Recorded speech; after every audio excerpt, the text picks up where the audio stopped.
মাদক জাতীয় দ্রব্যের বিরুদ্ধে লাগাতার অভিযান জলপাইগুড়ি জেলা পুলিশের। জেলা জুড়ে শুরু হয়েছে অভিযান। একের পর এক থানা এলাকা চলছে অভিযান। সেই অভিযানের অঙ্গ হিসেবে আজ ফের অভিযানে নেমেছে রায়গঞ্জ থানার পুলিশ। মঙ্গলবার রায়গঞ্জ থানার অধীনে থাকা বেলাকোবা ফাঁড়ির পুলিশ চোলাই মদ উদ্ধার অভিযানে নেমেছে। গোপন সূত্রের খবর পেয়ে রায়গঞ্জ ব্লকের শিকারপুর অঞ্চলের ডাঙ্গা লাইন এলাকায় তৈরি করা হচ্ছিল চোলাই মদ।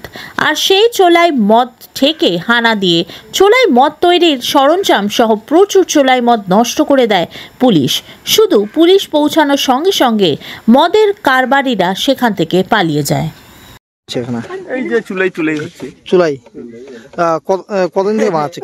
কি দেখছেন? আমি তো এটা জানি না, আমার বাড়ি আছে অনেক। এটা কোন জায়গা? এটা ডিবুলাই। ডিবুলাইন।